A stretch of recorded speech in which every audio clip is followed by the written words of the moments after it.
అభి అభి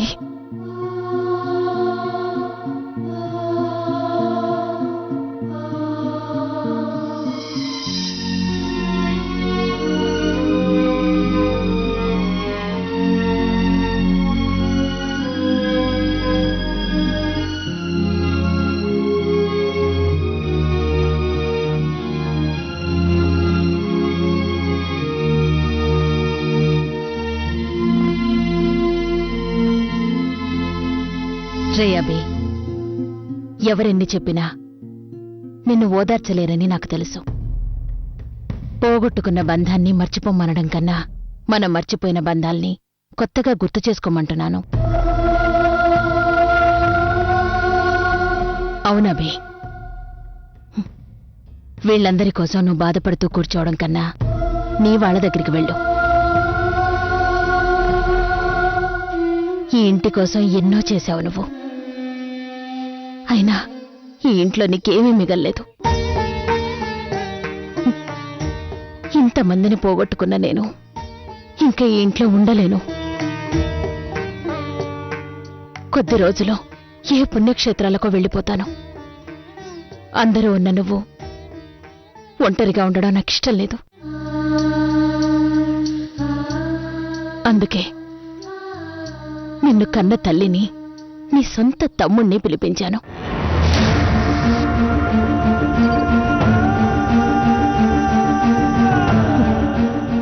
నీకు వాళ్ళ అవసరం కన్నా నీ అవసరం వాళ్ళకి చాలా ఉంది.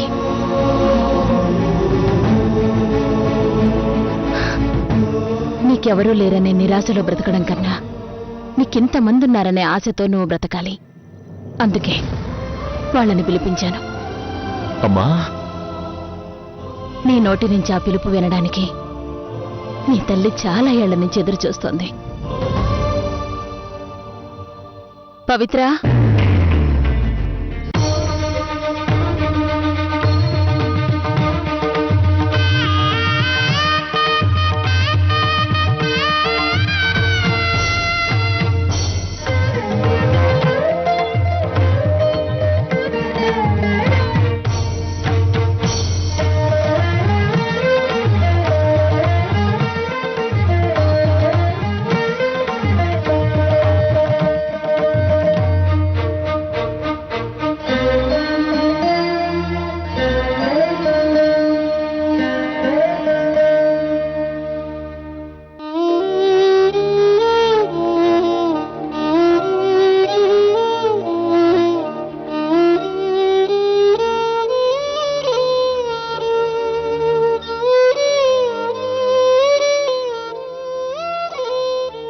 పవిత్ర, నీ పెద్ద కొడుకు అభిరామ్ చంద్ర.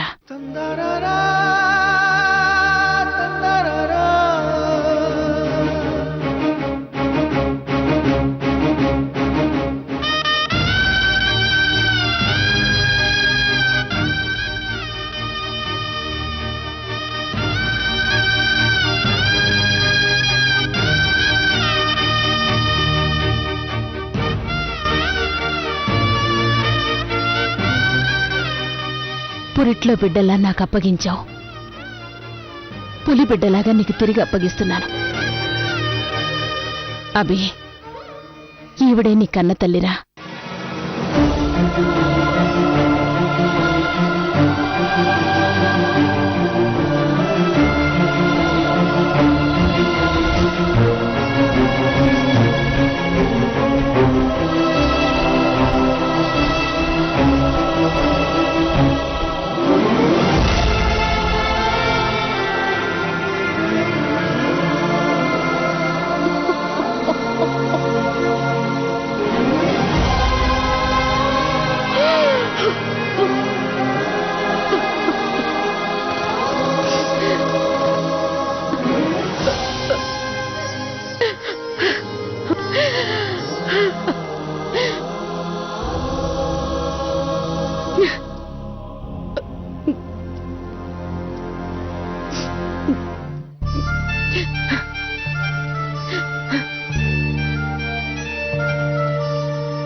అన్నయ్య,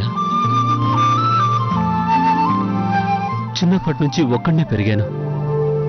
స్కూల్కి వెళ్ళడానికి, ఆడుకోవడానికి తోడెవరు ఉండేవారు కాదన్నయ్య. పోన్లే, ఇప్పటికైనా నువ్వు ఉన్నావు తెలిసింది. ఇద్దరం కలిసే ఉండొచ్చన్నయ్య.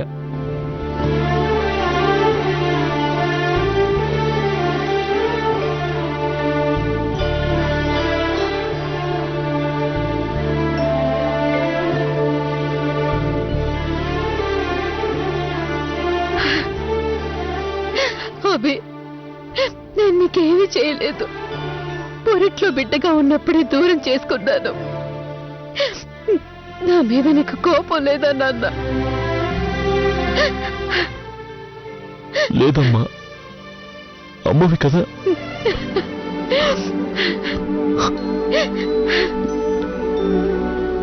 తను నా సొంత తల్లి కాదన్న ఆలోచన రాకుండా పెంచింది కదమ్మా ఈ అమ్మ.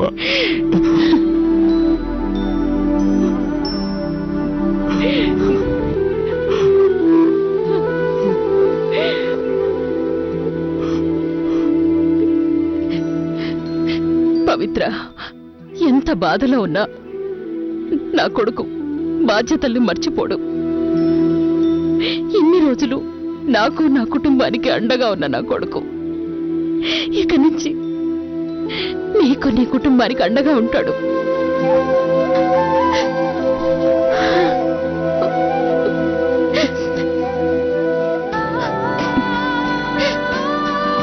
అభి, నీకిప్పుడు అందరూ ఉన్నారా? నేను తిరిగి వచ్చాక నీ దగ్గరికే వస్తాను. నేను కనకపోయినా నువ్వెప్పుడూ నా బిడ్డవేరా.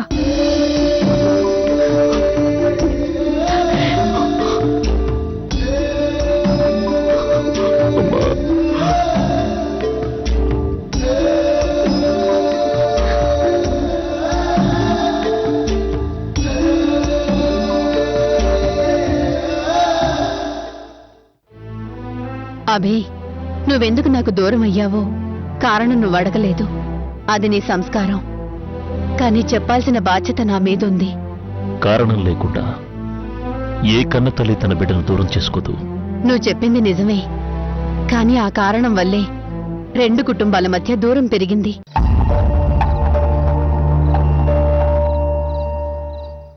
అమ్మ రోజు ఏడుస్తుంటే పుట్టింటి మీద బెంగతో అనుకున్నాను. కానీ నీ మీద ప్రేమతోని నాకు ఇవాళే అర్థమైంది. అభి, ఏం జరిగిందో నేను చెప్తాను. ఏం చేయాలో నువ్వు చెప్పు. మనది విజయనగరం.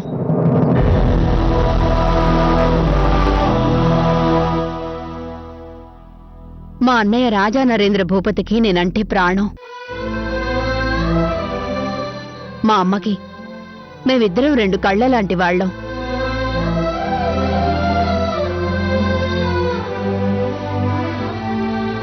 అన్ని విషయాలు అన్నయ్యకి చెప్పే నేను నా ప్రేమ విషయం దాచాను. నన్నడగకుండా ఏ పని చేయని మా అన్నయ్య నా పెళ్లి విషయం గురించి మాత్రం నాకు చెప్పకుండానే ఖాయం చేశాడు. అన్నయ్యని ఒప్పించలేక, ప్రేమించిన వాణ్ణి మర్చిపోలేక ఇంట్లో తెలియకుండానే పెళ్లి చేసుకున్నాం. అన్నయ్య కోపడితే భరిద్దామనుకున్నాం, కానీ ద్వేషిస్తాడనుకోలేదు. ఇంట్లోంచి గెంటేశాడు. కొద్ది రోజులకి మనసు మారుతుందనుకున్నావు. కొద్ది రోజులకి నువ్వు పుట్టావు.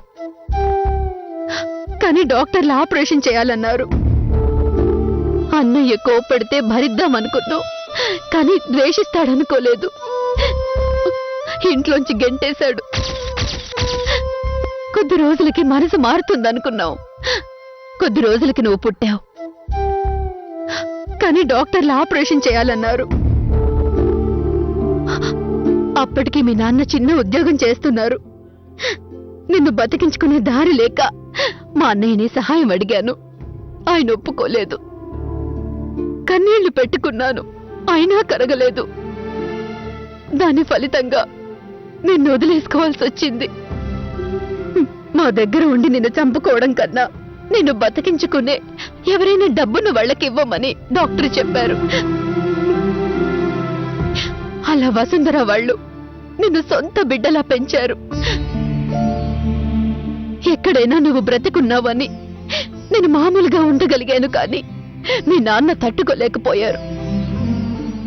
మా అన్నయ్య మూర్ఖత్వం వల్లనే తన బిడ్డను కోల్పోయానని వాళ్ళని ద్వేషించడం మొదలుపెట్టాడు. నేను నా ఆస్తి అడగలేదు, కానీ ఆపదలో ఉంటే సహాయం చేయమన్నాను.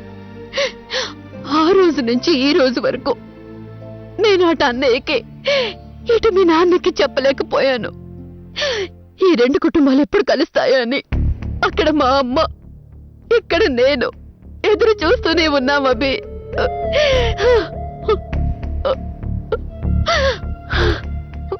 అమ్మా, ఇక తిరిగిరారని తెలుసు కూడా నా వాళ్ళని నేను మర్చిపోలేకపోతున్నాను. కానీ కళ్ళ ముందు మన వాళ్ళు ఉన్నా లేనట్టే బతుకుతున్నాను. అదెంత నరకమో నాకు తెలుసు. అక్కడ మా అమ్మ చావు బతుకల్లో ఉంది. ఇలాంటప్పుడు కూడా నన్ను ఆమెను చూడనివ్వడం లేదు. వెళదాం పదమ్మా. అదంత ఈజీ కాదు.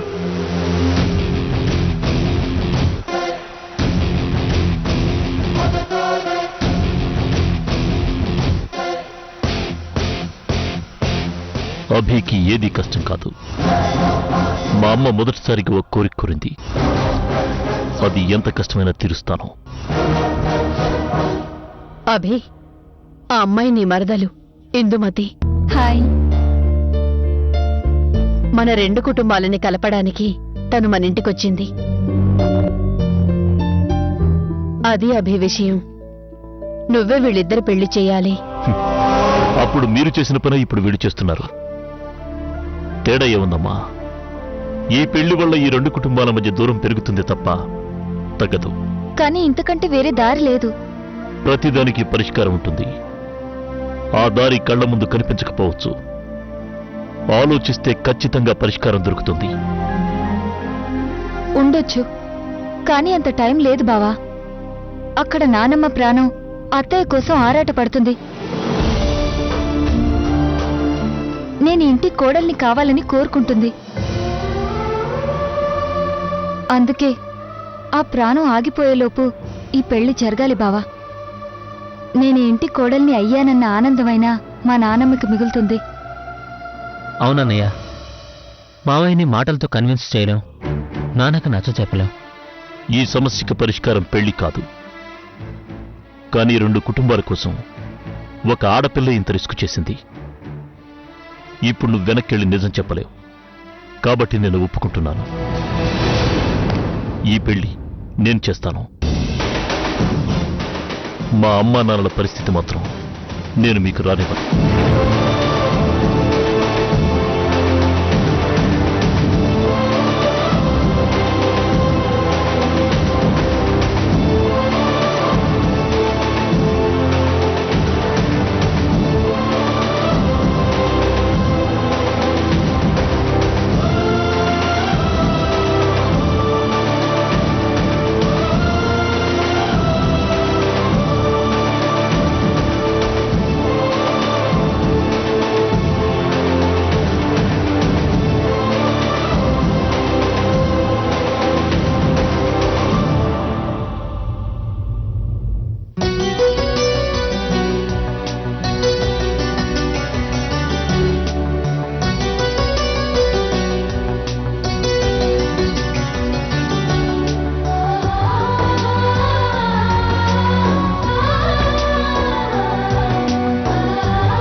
రాముడంటే మీకిష్టమా? నమ్మకం. ఎన్ని కష్టాలు వచ్చినా రాముడు రాముళ్లానే బతికాడు. దేవుళ్ళ బతకలేదు.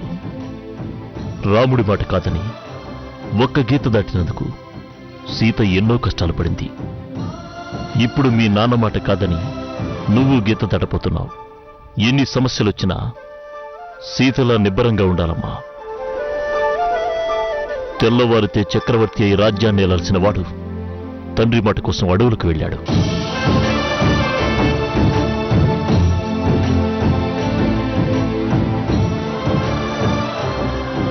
నువ్వు అమ్మ మాట కోసం అక్కడికి వెళ్తున్నావు. గెలిచే వరకు ఎదురు చూడాలి, కానీ ఎదురు చూసినా గెలుపు రాలేదని నిరాశపడకూడదు. నాకిక భయమేంటన్నయ్యా, తోడుగా నువ్వు ఉన్నావుగా. నేనెప్పుడూ మీకు అండగానే ఉంటాను, కానీ ఒకరికొకరు తోడుగా ఉండాలి. ఏ కారణంతో పెళ్ళైనా కాపురం చేయాల్సింది మీరిద్దరే, అది మర్చిపోకండి.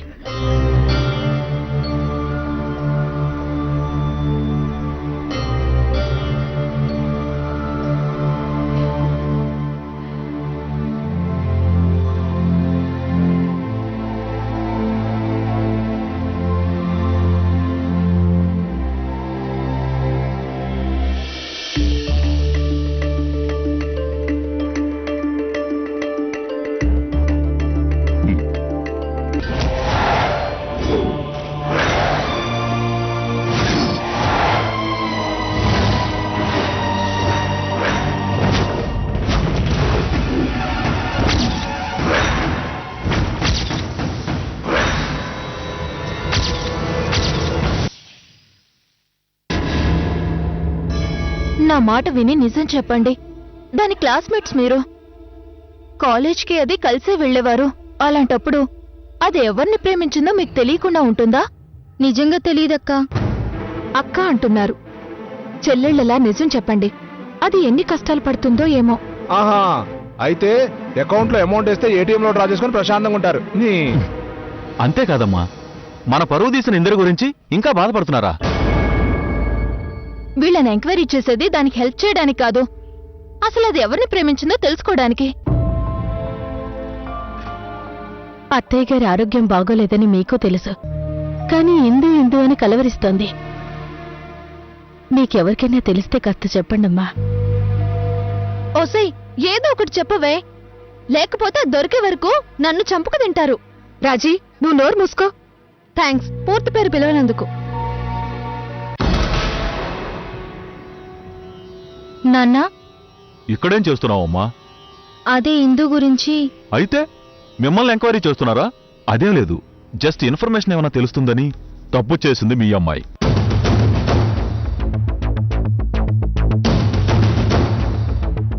దానికి మా బిడ్డను తీసుకొచ్చి దోషిగా నిలబెడతారా? సీనయ్య,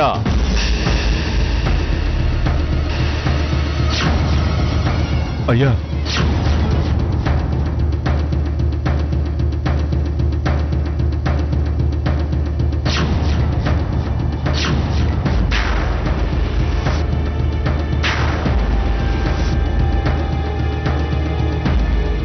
నీ బిడ్డను తీసుకుని నువ్వు బయలుదేరు.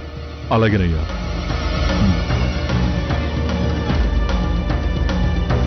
నువ్వు కూడా వెళ్ళి జానకి.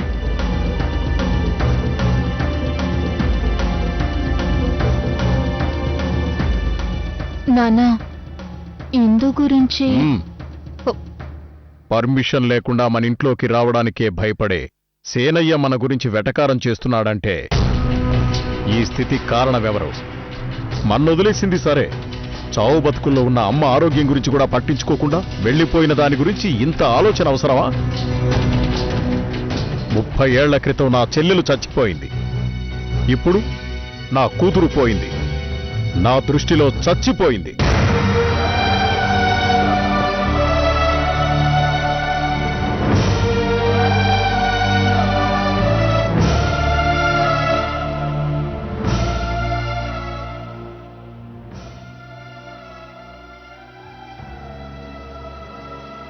ఇంకా పేరుగాని ఆలోచన గాని ఈ ఇంట్లో రావడానికి వీల్లేదు.